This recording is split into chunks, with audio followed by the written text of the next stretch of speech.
5 हिस्से। रूस नाम का एक बहुत बड़ा देश है। वहाँ एक किसान रहता था। एक दिन वह अपने खेतों में काम कर रहा था। तभी उसने देखा कि उसके राज्य के महाराज उसके खेत में आए।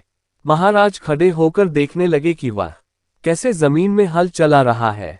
फिर उन्होंने पूछा, इतनी मेहनत के बाद महीने भर में कितना कमा लेते हो?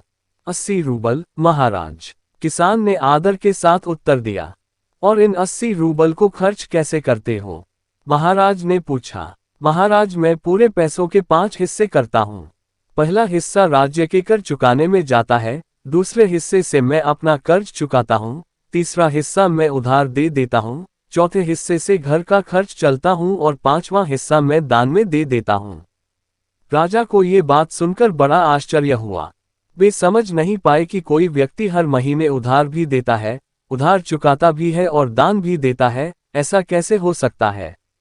उन्होंने किसान से कहा, एक हिस्से से तुम राज्य के कर चुकाते हो, एक से घर का खर्च चलाते हो, ये बात समझ में आई, लेकिन बाकी के 3 हिस्सों वाली बात समझ में नहीं आई।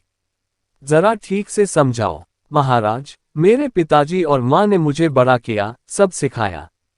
उन्होंने जो कुछ आज तक मेरे लिए किया वह मेरे ऊपर उधार है। अब मेरी बारी है उनकी सेवा करने की, इसीलिए एक हिस्सा मैं उनकी देखरेख पर खर्च करता हूँ। इस तरह मैं उनका कर्ज चुकाने की कोशिश करता हूँ। अब उधार देने वाली बात, मेरा एक बेटा है। आज मैं उसके खाने पीने की, पढ़ाई की और बाकी सारी जरूरतें पूरी करता हूँ, इस तरह मैं उसे उधार दे रहा हूँ। कल को जब वह बड़ा होगा तो वह हमारी देखभाल करेगा, ठीक उसी तरह जैसे मैं अपने माता पिता को करता हूँ, और तब मैं समझूंगा कि मेरा उधार चुक गया। रही बात दान करने की, तो यह एक हिस्सा मैं अपनी बेटी के लिए खर्च करता हूँ। जब वह बड़ी हो जाएगी तब मैं उसका विवाह कर दूंगा। वह हमें छोड़कर दूसरे घर चली जाएगी। इस तरह जो कुछ भी मैं उसके लिए करूंगा, दान समझकर ही करूंगा। पूरी बात समझने के बाद महाराज बड़े ही प्रसन्न हुए। उन्होंने मान लिया कि किसान बहुत ही चतुर और हाजिर जवाब है। उन्होंने किसान को अपना न्याय मंत्री नियुक्त कर लिया।